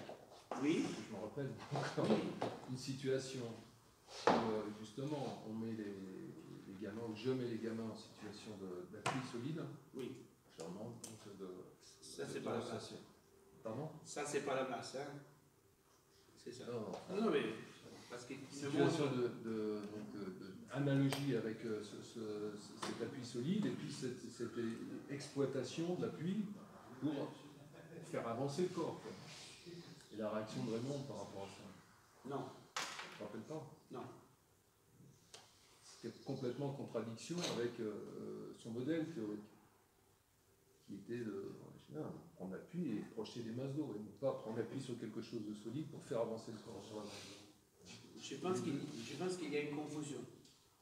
Alors, si je fais ça dans l'intention de construire sa représentation, c'est pas ça mon esprit. Alors, s'il lui manque une information pour ce qui concerne l'orientation de la pale, j'organise ça pour lui donner l'information sur l'orientation de la pale. Parce qu'en brasse, la pale, elle est orientée comme ça. On a l'impression que c'est comme ça. Mais ça, c'est ça, et c'est là que je pousse. C'est ça parce que je dois, dans l'analyse de la tourne, dans mon modèle de fonctionnement, c'est le grand dorsal qui va tirer. Ce n'est pas... Alors, moi, je dois, dans toutes les nages, utiliser ça. C'est ça le mécanisme qui me fait nager. Okay? Donc, en brasse, ce sera ça.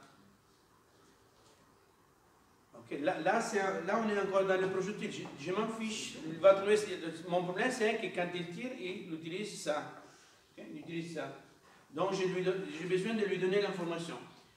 Quelle information je peux donner? Quelle tâche je donne? Quel type de langage j'utilise? Je ne pourrai jamais l'écrire ni dans un bouquin, ni le faire enregistrer parce que ça dépend de l'élève, de la situation, de son langage, de son besoin. Ça, c'est à décider chaque fois dans chaque situation. Donc, chaque fois qu'on me dira, mais Rachid, c'est le roi de ça. Mais tu te rappelles que la dernière fois tu as dit ça, mais j'en sais rien parce que ça dépend de la situation, de l'information que je voulais donner, de ce que je voulais obtenir, du langage de l'élève.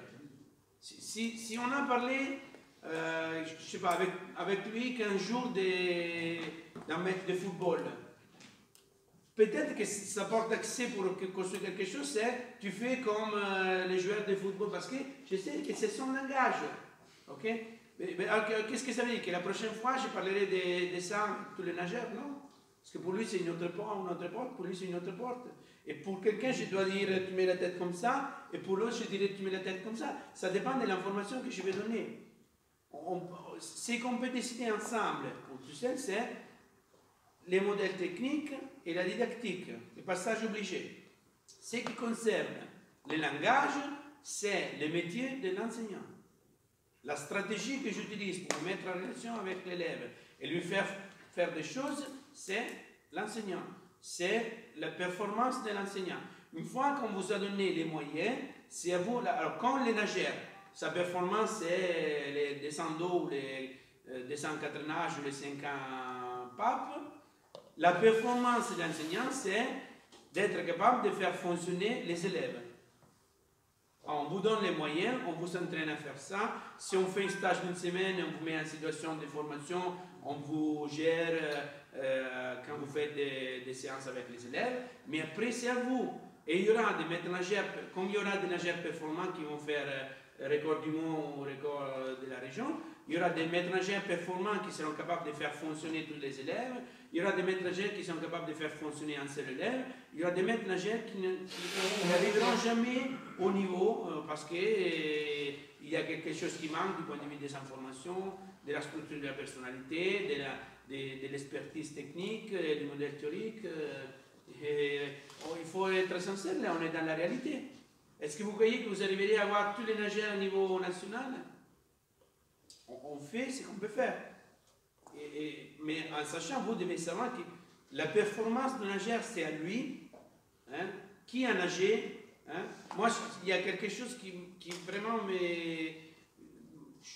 Je deviens vraiment fou, complètement fou, quand il y a des parents qui viennent parler avec moi pour me dire vous ne le motivez pas, mon fils. Et moi je ne suis pas là pour motiver ton fils. Hein. S'il ne trouve pas la motivation, lui, pour gagner, c'est qu'il ne s'est pas intéressé. Peut-être qu'il est intéressé à autre chose. J'ai perdu des filles, à mon avis, au niveau international, parce qu'à un certain moment, à 14 ans, 15 ans, ils ont décidé que c'était plus intéressant de sortir les soirs, de s'habiller ou de faire autre chose. Ah, mais vous n'avez pas motivé. On a fait des compétitions au niveau national, on a gagné des médailles au niveau national, on a fait des meetings internationaux. Je dois motiver tes filles, c'est son problème, c'est pas moi. Faites attention à ce que je dis. Hein. Alors, le maître nageur, c'est la même chose. Ah non, mais je ne suis pas motivé, je ne suis pas intéressé. Le maître nageur chez moi. Et non, mais il n'y a pas assez de formation. Je suis là disponible toute la journée.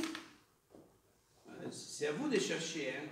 Et votre performance, c'est vraiment être capable de mettre en action l'élève pour les transformer.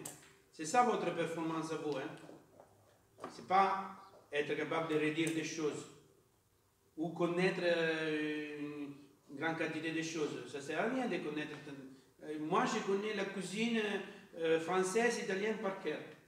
Tu me fais des pâtes. Ah non, je ne sais pas faire. Ça ne sert à rien de savoir.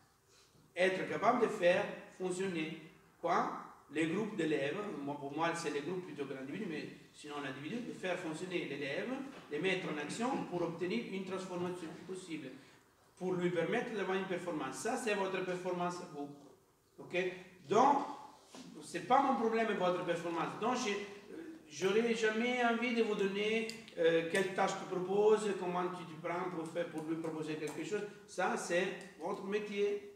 Parce que je ne sais pas quel type de langage j'utilise. Il y a quelqu'un qui est plus sérieux, quelqu'un qui est plus... Alors, bonjour, voilà, il y en a d'autres qui préfèrent faire hey, give me five.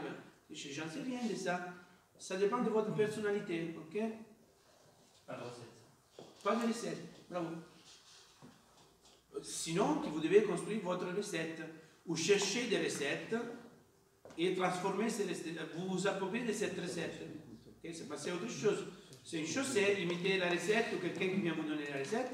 Et autre chose, c'est je cherche une recette pour m'en approprier, pour la transformer. Non? C'est ça. La didactique, c'est le traitement qu'on fait subir à la matière enseignée pour la rendre assimilable à tous. Okay? C'est ça. La pédagogie, c'est ça, la performance, animer, dynamiser l'activité de l'élève pour qu'il apprenne. Mieux et plus rapidement. Je n'ai pas le droit de perdre le temps de mon élève. Tu ça, on l'ajoute pour se dire, moi j'ai un fou quand on me dit, mais il faut laisser qu'il trouve la solution. Je suis énervé par ça. Hein. Je ne lui donne pas la solution, mais je ne laisse pas perdre le temps. C'est-à-dire que s'il n'a pas, faites attention à ça, j'insiste, de 15e fois que je le dis, s'il n'a pas l'information, je lui donne l'information pour trouver sa solution. Ce n'est pas, je n'ai pas quelqu'un dans une chambre pour lui dire, alors va trouver, alors je cache un portable quelque part, je le mets dans la chambre, je dis, trouve ton portable. Ça c'est un peu idiot. Par contre, si mon souci c'est de lui faire connaître la salle ou des choses, je fais quelque chose, je cache quelque part un portable, mais je dis, alors c'est peut-être derrière quelque part, je lui donne les informations pour lui permettre de trouver la solution. Sinon, à quoi sert un maître? 1960 quelque chose, pour ça, la pédagogie de la situation. L'œuvre de l'enseignant, c'est de créer la situation. Je n'aime pas trop ça. Okay? Si c'est créer la situation et les mettre dedans, c'est parmi les courants des méthodes actives, c'est une des courants possibles que je n'aime pas. Mais à vous de choisir. Hein?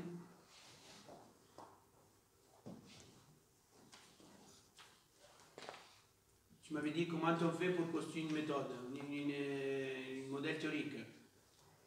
Il faut avoir une attitude expérimentale, donc observer, évaluation et interprétation correcte des données. Correct, c'est déjà écrire, et après, correct, déjà, ça veut dire qu'il n'y a pas de contradiction. Ok? Je ne peux pas dire c'est blanc et rouge en même temps. Soit c'est blanc, soit c'est rouge. Est-ce qu'on peut quand même préciser, enfin, pour moi, c'est la limite, ça demande une expérience. Oui. De pouvoir réfléchir à... Évidemment. Mais c'est bien de s'y mettre assez tôt, parce que sinon on ne voit pas où est-ce qu'on part. Ça demande quand même l'expérience. Et l'expérience, tu la trouves en cherchant. Oui, mais pas que.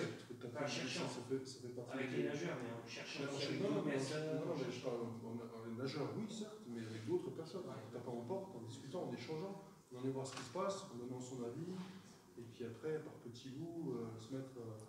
Après, c'est une volonté de chacun. Comme tu dis, tu le fais ou tu ne fais pas. Mais effectivement, il n'y a pas de recette magique. Sinon, il y avait que des champions du monde. Non, mais alors, on l'a dit, peut-être on l'a dit hier soir, donc quelqu'un l'a perdu. Alors, les nageurs ne peuvent pas faire un dessin pape s'il est accroché au bord. C'est normal ça. Donc, un maître nageur qui est sorti de la formation il y a un an, il y a des ans, ne peut pas être capable de formaliser un modèle théorique ou de construire sa propre didactique. Donc, il faut faire référence à des experts, à des maîtres, et sinon, au moins un groupe, parce que dans la confrontation, il y a plus de richesse. Si je suis seul, je suis perdu. Donc, il y a des experts. Peut-être dans un groupe, il y a quelqu'un qui est moins expert de natation, mais plus expert de la lecture des données ou de la formalisation, parce qu'il est un théoricien. Donc, il va vous aider à sortir un modèle et peut-être vous lui donnez l'analyse du nageur parce qu'il ne connaît pas la natation. Donc, dans un groupe, il y a la richesse.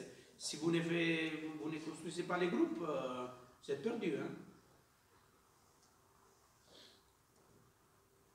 Bon.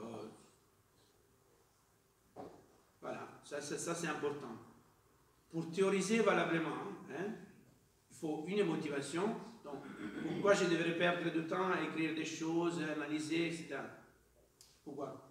Il faut une motivation. Et cette motivation et la connaissance des données qu'il faut avoir pour formaliser, c'est la pratique. C'est la pratique. Si je suis au bord du bassin avec les nageurs, j'ai envie qu'ils progressent, je suis motivé et j'ai toutes les données dont j'ai besoin. S'il n'y a pas une pratique, ce n'est pas parce que je suis un théoricien que je vais devenir un bon maître nageur ou un bon entraîneur. Hein. C'est la pratique qui va nous permettre de théoriser, de construire un modèle, de construire une didactique. C'est à partir de la pratique. C'est à partir du moment où j'ai besoin, je vais apprendre à cuisiner, ok, je vais apprendre à cuisiner à partir du moment où je dois inviter quelqu'un. Parce que si je ne dois pas inviter quelqu'un, j'achète des choses au marché et c'est fini. Par contre, certainement, je suis motivé parce qu'il y a une pratique. J'ai invité des amis et ils m'ont dit, mais on ne mange pas bien ici, prochaine fois, je m'organise pour me dire il faut améliorer ça, il faut améliorer ça, il faut faire ça. Donc c'est à partir d'une pratique. Alors, au-delà des paroles, théoriser, c'est expliquer les processus, non les non visibles, les fonctionnements, j'utilise le mot fonctionnement, qui conduit au visible, au phénomène, ce qu'on peut voir. Donc, qu'est-ce que ça veut dire? Je vois quelqu'un qui nage avec la tête relevée, ok? Ça, c'est le visible. Mais théoriser, ça signifie il nage avec la tête relevée parce qu'il y a un fonctionnement, c'est-à-dire il est construit à partir du regard. Vous savez pourquoi on nage avec la tête relevée? Je vous montre. Hein? Parce qu'on est terrien. Si on me demande de m'allonger, je fais ça. C'est normal ça, parce que je reste bien dans l'eau. Donc, si on a construit une nagère à partir de ça et on n'a pas construit à partir du fond, il va s'allonger et rester sur la surface. Et sur la surface, je reste comme ça. Je continue à regarder devant, je reste rien dans l'eau. Ça, c'est théoriser. Hein? Ce que je viens de faire, c'est théoriser. Expliquer un fonctionnement qui explique les visibles. J'ai explicité les fonctionnements qui expliquent les visibles. On a utilisé des grands mots, théoriser, mais c'est ça. C'est pourquoi il fait ça. Qu'est-ce que je vois chez le nageur? Je vois ça. Pourquoi il fait ça? Ça, c'est théoriser.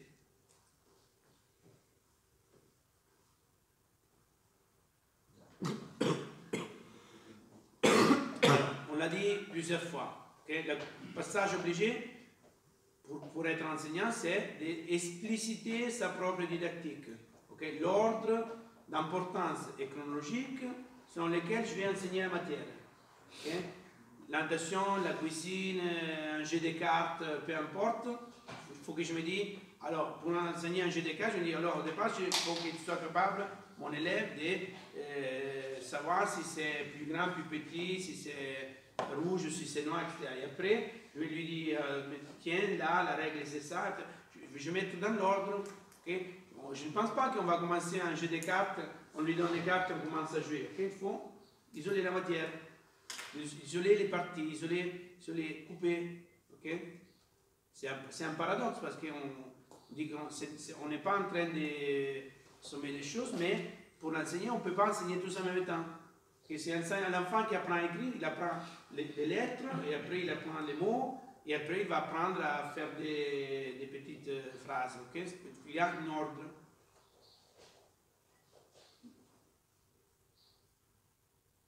Ça vient d'où ça, cette phrase? Un savoir-faire? Bah, ça vient de Messie Raymond Caton. Un savoir-faire, d'un savoir à propos du savoir-faire, c'est Raymond Caton? Moi, je l'ai appris par lui, donc je n'ai pas demandé, mais je pense que c'est lui. En ajoutant que la dimension culturelle de la technique, il a appliqué ça à la natation, mais le fait de parler de la dimension culturelle du savoir-faire, c'est quelque chose qui renvoie à Aurélien Fabre et à Méran, qui était le maître de Raymond Caton. Robert Méran s'appelle, non? Oui. Donc la référence pour ça, c'est Aurélien Fabre et Robert Méran. Robert Méran, il était surtout sur les baskets, si je ne me trompe pas. Et Raymond, il a dit plusieurs fois, il n'a rien inventé. Il s'est inspiré à des travaux de Méran et il a pris comme référence Vallon, Piaget, Aurélien Fabre, etc. Et il a adapté ça en natation, okay? À partir du travail qui a été fait pendant les stages de Maurice Becquet, surtout à 7. Ce n'est 75, 85. Tu peux expliquer la phrase, hein? Un savoir-faire doublé d'un savoir à propos du savoir-faire? Alors, c'est ce qui Cyril nous a dit plusieurs fois.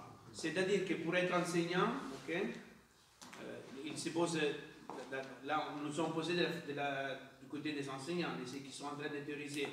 C'est-à-dire qu'il y a un savoir-faire dont je dois comprendre les fonctionnements. Donc ce n'est pas simplement un savoir-faire, je ne peux pas transmettre un savoir-faire, mais je dois avoir un savoir, des connaissances qui concernent ce savoir-faire.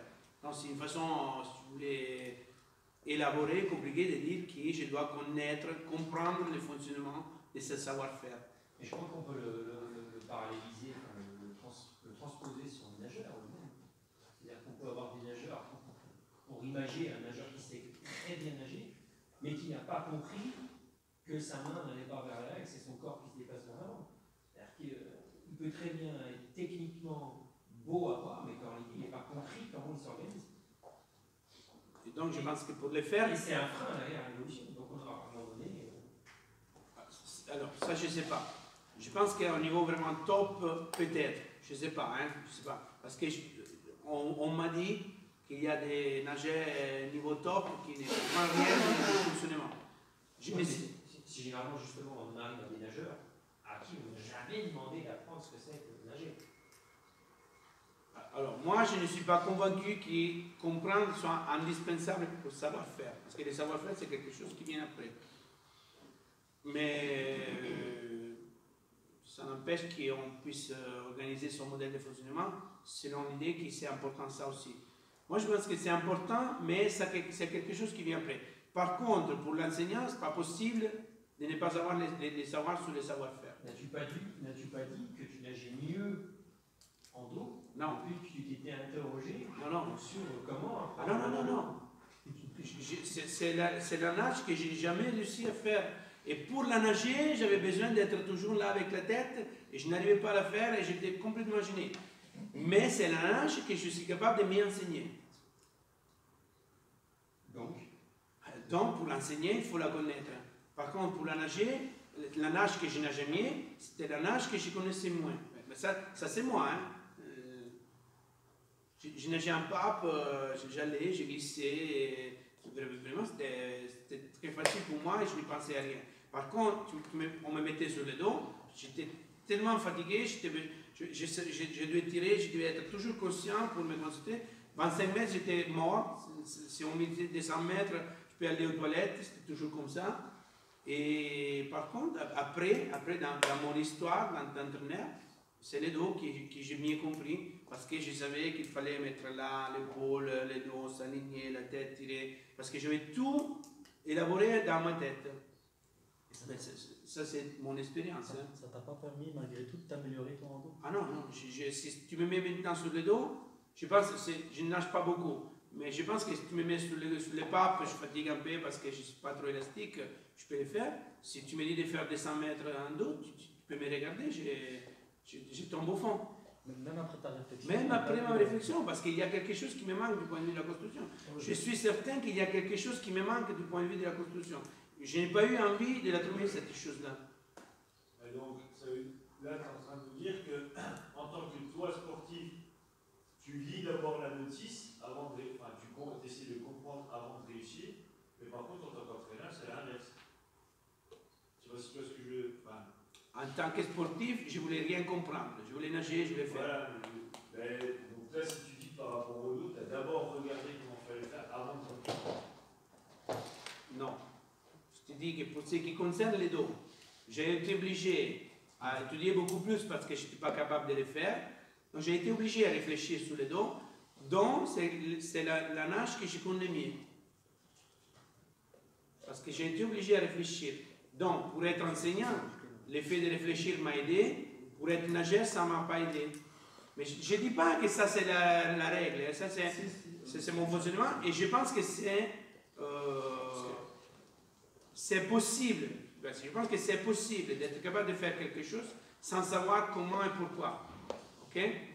Mais je ne dis pas que c'est souhaitable ou c'est la majorité des cas. Hein? Je ne dis pas ça. Moi, je pense que, moi, pour mon cas personnel, c'est seulement à partir du moment où j'ai théorisé ce que c'était, je me suis créé le modèle, que j'ai vraiment appris à dénager par. J'ai eu besoin, moi, pour le coup, de théoriser, de comprendre, pour à un moment donné arriver à l'application sur soi. Moi aussi. J'en suis.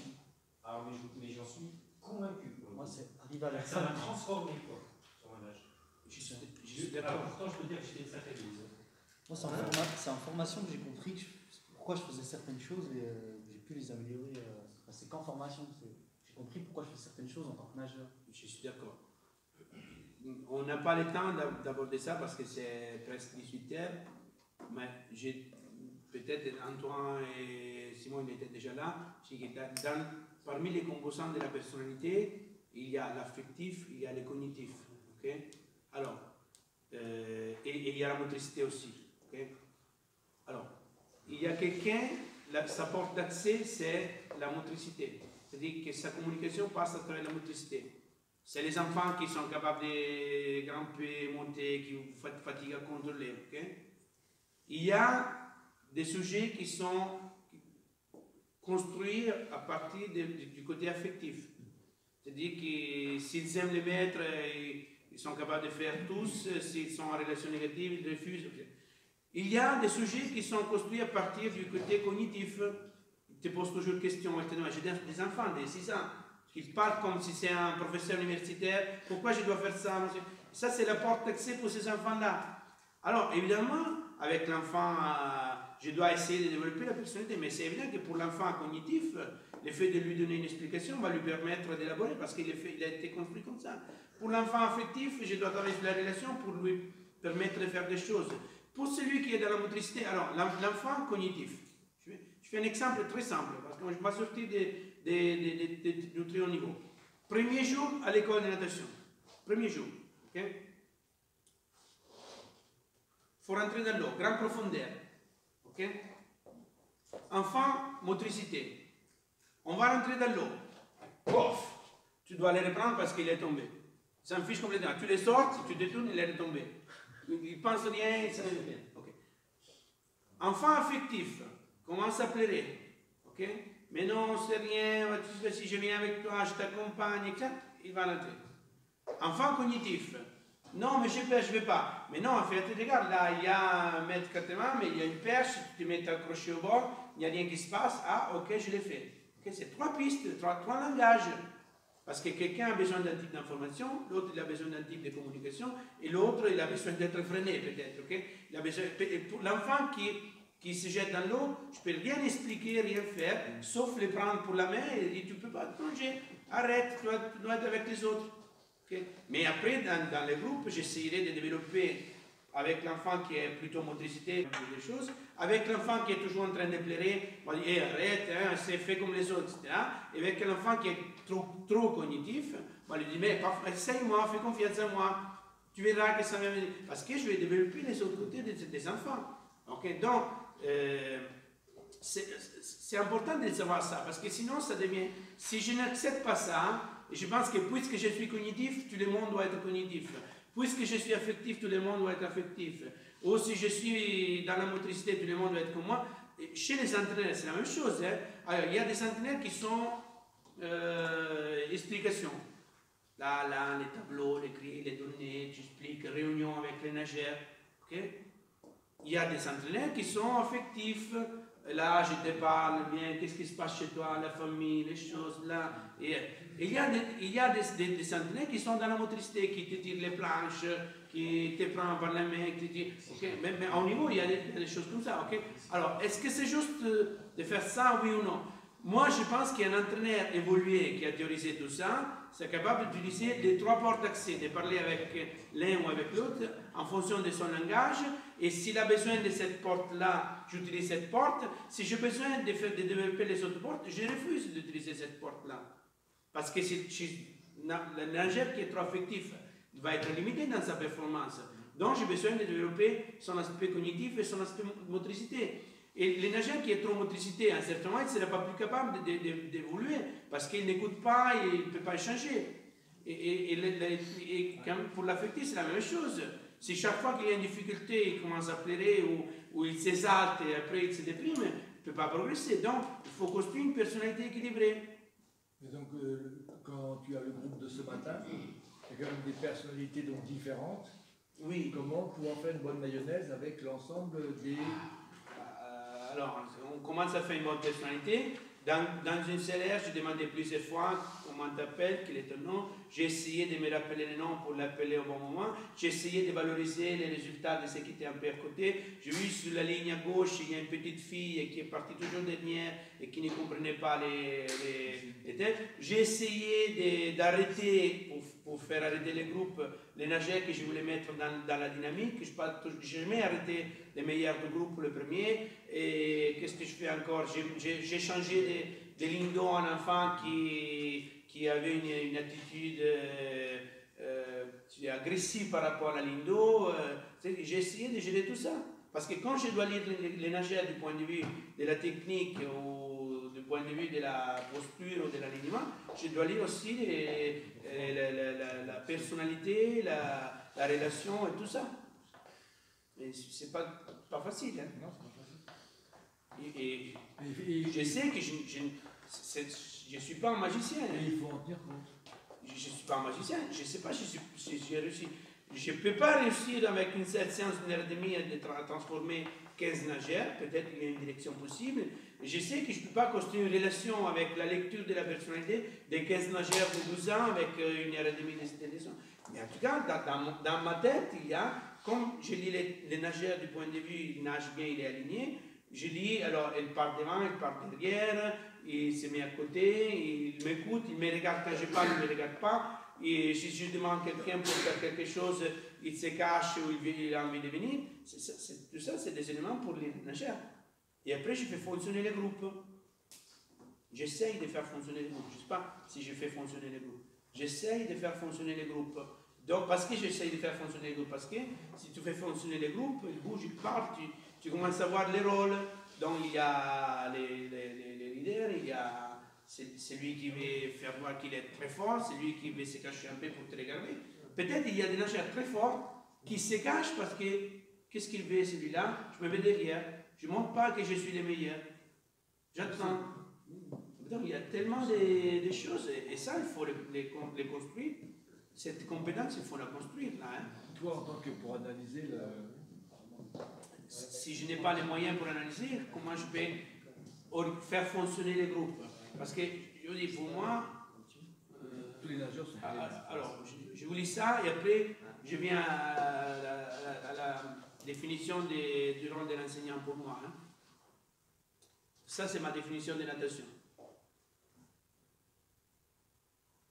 Alors, la première partie correspond grosso modo à la définition de Raymond Cattó. L'activité humaine, on a besoin de précision humaine parce que je m'en fiche si un chien nage ou non, ou si un poisson nage ou non. Ce n'est pas mon problème. Okay? Ce n'est pas parce que l'activité de nager, c'est natation ou non, ce n'est pas mon problème. Okay? C'est une activité humaine dans l'eau profonde. Okay? Être capable de se déplacer à 80 cm, je ne sais pas s'il nage ou non, ce n'est pas natation. Il faut que ce soit dans l'eau profonde. Sans utilisation d'agents extra. Donc, si je suis sur un bateau ou un kayak ou si j'utilise des brassards, ce n'est pas natation. La dimension privilégiée de la natation, c'est la locomotion, aller de A à B quelque part, parce que je suis capable de rester dans l'eau et je ne me déplace pas, ce n'est pas natation. Et pour moi, cette partie finale, c'est mon ajout. L'élément structurant de la natation, c'est la ventilation. Pourquoi c'est l'élément structurant? Puisque la seule chose que je ne peux pas m'empêcher de faire, c'est respirer. Si j'étais un poisson, je pouvais rester dans l'eau. La natation, c'était différent.